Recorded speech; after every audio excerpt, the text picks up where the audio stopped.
Si je suis un gros youtubeur à plusieurs millions d'abonnés et qu'on déterre mes tweets racistes datant de 2015, comment je fais pour me défendre? N'ayant pas trop le temps de me poser de questions, ni une ni deux, je tourne une vidéo d'excuses à destination de ma chaîne principale intitulée sobrement Mon droit de réponse. Je veux dire, qu'est-ce qui pourrait mal se passer? C'est peut-être la vidéo la plus difficile que j'ai eu à tourner de ma chaîne YouTube. Je ne suis pas raciste, étant donné que j'ai un ami libanais. Ça serait complètement délirant d'avoir un ami libanais en étant raciste, on se l'accordera. Je suis désolé de vous avoir déçu. Je vais devenir une meilleure version de moi-même. Merci à tous ceux qui croient encore en moi. Et puis à la prochaine. Et ça, c'est le moment où j'ai perdu toute crédibilité sur Internet. Mais alors, qu'est-ce que j'ai mal fait? Pour le comprendre, je devais faire appel à un vrai expert des internets. Et ce gars-là, c'est mon moi du passé. Ouais, allô, c'est qui? Ouais, c'est moi. Qui ça, moi? Bah, c'est toi. Quoi, moi, c'est toi? Non, moi, c'est toi. Toi, c'est moi ou moi, c'est toi? Bon, écoute, j'ai besoin de ton aide. Comment on fait pour s'excuser? Bah, c'est assez simple, hein. Il faut accepter que chacun a ses torts dans une relation et que tout n'est pas blanc et tout n'est pas noir. Sur YouTube, comment on fait une bonne vidéo d'excuses? Ah, d'accord, oui. Je vais vous expliquer.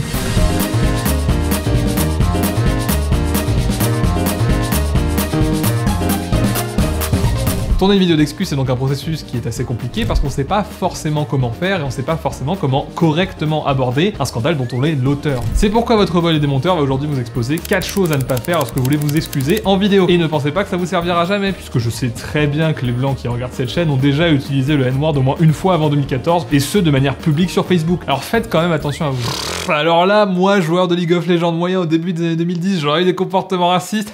Ça me fait bien rire, ça. Première chose à faire, c'est de ne surtout pas faire comme ce mec. Ce mec, c'est un youtubeur maintenant à la retraite qui s'appelle Trevor Martin et qui s'est fait connaître grâce au jeu vidéo Call of Duty. Pour la faire courte, il a été sous le feu des projecteurs parce qu'il a activement participé à la promotion d'un site qui permettait de jouer à des jeux d'argent contre des skins Counter-Strike Global Offensive qui sont des skins de jeux vidéo ayant une valeur monétaire réelle. Sauf que ce qu'il avait oublié de préciser, c'est qu'il était le gérant du site. Il y avait donc un conflit d'intérêts évident. Et puis au-delà de ça, faire la promotion de jeux d'argent à une audience majoritairement composée de mineurs, c'est moralement répréhensible et presque illégal dans pas mal de pays. Et devinez comment il a commencé sa vidéo d'excuses. Cooper, I have no idea how I'm gonna record this video, dude.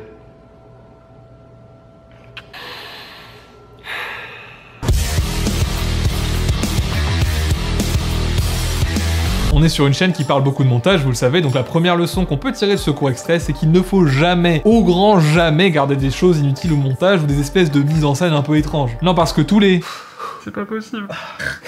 Je sais même pas comment commencer cette vidéo, mon petit truc. En Big 2024, ça ne trompe plus personne. La raison pour laquelle tous ces youtubeurs douteux font ça, elle est assez simple. C'est qu'ils veulent vous faire croire qu'ils n'avaient pas de texte de prévu et que la vidéo a été tournée de manière très directe et très authentique. La démarche peut sembler assez logique puisque l'authenticité et l'honnêteté, c'est ce que le public attend. Mais tenter d'utiliser le pouvoir du montage pour augmenter artificiellement ces deux aspects de la vidéo, c'est une bonne idée de merde parce que si vous êtes cramé, ce qui est souvent le cas, ça va plus énerver les gens qu'autre chose. Alors on arrête avec les plans inutiles, on ne met surtout pas de musique triste en fond, on se contente d'aller droit au but et de s'expliquer sans tentative de manipulation un petit peu chelou. Cela étant dit, la deuxième chose qui empêche les youtubeurs de faire des excuses correctes, c'est un gros défaut qu'on a un petit peu tous. Bienvenue dans votre nouveau jeu télévisé, quel est le plus gros défaut des youtubeurs qui font que leurs vidéos d'excuses sont souvent bidons? Et on accueille tout de suite notre premier candidat, c'est JeanTube. Bonsoir. Alors Jean, première question à 100 000 €.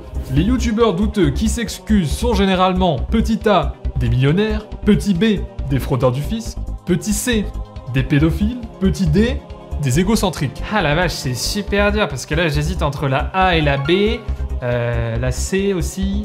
Et la D me semble intéressante. Non mais je vais prendre la B, Alors est-ce que c'est la bonne réponse? Et c'est perdu, les bonnes réponses étaient la A, la B, la C et la D. Les youtubeurs douteux sont généralement des millionnaires égocentriques pédophiles qui fraudent le fisc. Ah c'était tellement évident en plus. Si certains youtubeurs qui s'excusent sont difficilement pardonnables quand ils ont fait des choses vraiment très graves, il y en a certains qui font des choses qui sont concrètement pardonnables, mais qui vont faire une vidéo d'excuses tellement mauvaise que ça va ternir leur réputation de manière durable. Alors non, aujourd'hui je ne vais pas parler de fraudeurs de fisc ou bien de pédophilie, mais bien d'égocentrisme. Mais alors quel est le rapport entre avoir de l'ego et faire une vidéo d'excuses? Pour le comprendre, il suffit de regarder la vidéo d'excuses de Tana Mongeau, youtubeuse lifestyle à plus de 5 millions d'abonnés. Today's video is going to be the hardest video I've ever had to film. And I'm not gonna lie to you, I am so nervous. And I've spent the past week doing nothing but running away from my problems. On s'en bat les couilles. Alors avec ce court extrait, est-ce que vous savez de quoi elle est accusée? Non, c'est parfaitement normal puisque son ego mal placé a pris une place trop importante au sein de la vidéo, si bien que malgré plusieurs secondes à expliquer que c'est une période très difficile pour elle, on sait toujours pas ce qui s'est passé. Ce qui s'est passé, j'ai envie de dire que c'est un gros classique de youtubeur, elle aurait utilisé le N-word à de multiples reprises, on l'accusait donc de racisme. Avoir un ego mal placé lorsque l'on tourne une vidéo d'excuses, ça nous pousse un petit peu machinalement à parler principalement de nous, d'à quel point on se sent seul, d'à quel point on est stressé, d'à quel point ce scandale nous a changé notre vision des choses. Sauf que tout ça, c'est pas vraiment des excuses. Bien au contraire, ça montre qu'on pense d'abord à notre propre personne avant de penser aux personnes qu'on aurait potentiellement heurtées. Et ça, c'est un problème, puisque qu'on le veuille ou non, dans une vidéo, quand on fait du montage, on crée un narratif pour essayer de convaincre les gens. Et commencer ce narratif par « Malgré un compte bancaire bien fourni, je suis extrêmement triste ». C'est clairement quelque chose qui va pousser les gens à douter de votre sincérité, que vous soyez coupable ou que vous soyez innocent. Pour bien structurer une vidéo d'excuses, il apparaît donc comme assez important de commencer en reconnaissant le mal que l'on a fait à des potentielles victimes. Et ça, on s'en rend pas forcément compte, mais c'est un truc qui manque dans un nombre colossal d'excuses de youtubeurs. Seulement voilà, être peu convaincant en matière d'excuses quand on fait une connerie, et bah c'est ternir sa réputation de manière durable. Ça c'est ce que j'aurais dit si j'étais coupable, mais comme la décision de justice concernant mon racisme a été classée sans suite, je suis de facto non coupable. Et puis en plus, j'ai jamais eu de compte Twitter. Et j'ai même arrêté League of Legends, donc je suis innocent quoi. Ce que vient de faire notre ami joueur de League of Legends, c'est le troisième vice dans lequel tombent beaucoup de youtubeurs. Quand on s'excuse en vidéo, qu'on soit coupable ou non, ça n'a pas vraiment d'importance, parce qu'on ne parle pas de faits, on parle beaucoup de sentiments. Et donc le but c'est de réussir à convaincre que notre vérité est la vérité véritable. Et trop baser son argumentaire sur une décision de justice passée ou future, c'est une grosse erreur de communication selon le contexte dans lequel on le fait. J'ai sans doute mis sa tête dans la miniature, donc bon, au bout d'un moment, faut bien que j'en parle, mais Norman est un très bon exemple de ça. Bon, Norman, vous le connaissez tous, un des plus gros youtubeurs de France, qui sur ces dernières années a eu de nombreuses accusations allant de la corruption de mineurs au viol. Il est récemment revenu avec une vidéo larmoyante dans laquelle il explique qu'il est innocent puisque son affaire a été classée sans suite. Et ça, qu'il soit véritablement innocent ou non, c'est une erreur de communication parce que ça va pousser les gens à être plus suspicieux. Alors t'auras toujours des suceurs pour dire « MeToo est une carte blanche pour les menteuses et les féministes ne luttent pas pour l'égalité mais pour se donner sans mérite un peu de pouvoir personnel. Je suis très intelligent. » Mais factuellement, aujourd'hui, en termes d'émotion, la justice est soit trop lente, soit trop vague pour réellement convaincre un public plus large. D'autant plus quand on sait qu'il y a genre 86% de ce genre d'affaires qui sont classées sans suite. La morale de ce troisième vice, c'est que si vous croisez un youtubeur qui s'explique en disant qu'il est innocent parce qu'il y a eu un classement sans suite, ou bien qui se dédouane en disant « Non mais c'est une affaire privée, la justice tranchera », c'est sans doute qu'il faut pas prendre la chose pour acquis, ou en tout cas faut se méfier un petit peu. Messieurs, un petit peu de calme s'il vous plaît, bienvenue au tribunal populaire des internets. Aujourd'hui nous jugeons le démenteur du futur pour les faits suivants: racisme, discrimination et crime contre l'humanité. Ok, waouh. À ma gauche, l'accusation composée des tendances Twitter, à ma droite, l'accusé, un petit youtubeur qui perce pas. La parole est à la défense. Tout d'abord, bonjour à tous messieurs les jurés, je suis Jean Q, avocat de la défense. Malheureusement, mon client n'est pas là. Comment ça, il est pas là? C'est-à-dire qu'il savait tellement pas comment faire de vidéo d'excuses qu'il a juste décidé de pas en faire, quoi. Oh non, me fait chier, ils avaient un super dossier contre lui, là. Ouais, je sais bien. Des screenshots de conversation, des photos de lui avec des armes à feu, un vieux tweet ironique où il disait voter Dupont-Aignan. Je sais pas quoi dire, je suis désolé. Non, me fait chier, c'est toujours pareil. Bon, bah on passe au suivant.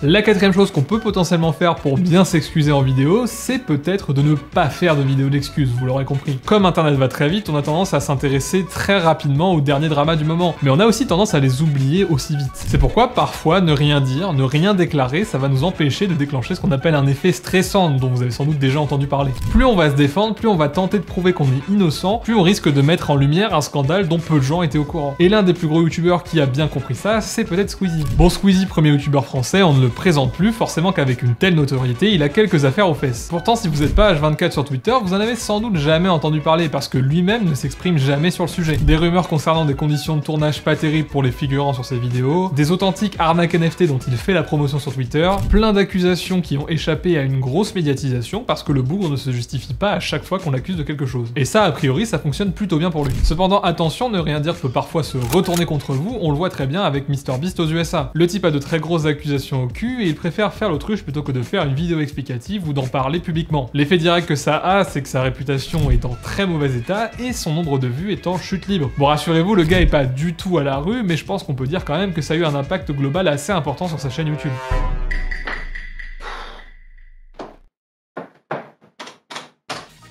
Finalement, je pense qu'on peut dire que le format de la vidéo d'excuse, c'est quelque chose qui est tellement codifié que c'est difficile de faire quoi que ce soit de très convaincant. Et c'est vrai que cette tendance un peu généralisée qu'ont les gros youtubeurs du début des années 2010 à être attirés par des mineurs, bah ça nous fait un petit peu nous poser la question suivante, bah pourquoi se faire chier à faire des vidéos d'excuses quand on a fait quelque chose qui n'est vraiment pas pardonnable? Un début de réponse selon moi, c'est que la vérité derrière un scandale importe peu par rapport à la perception de l'authenticité dont on fait preuve en vidéo. Alors oui, en tant que youtubeur, il est possible de maltraiter des gens derrière la caméra, il est possible de faire des arnaques NFT, il est possible de corrompre des mineurs. Cependant, rassurez-vous là-dessus, les youtubeurs n'ont rien inventé, ça s'appelle juste la politique.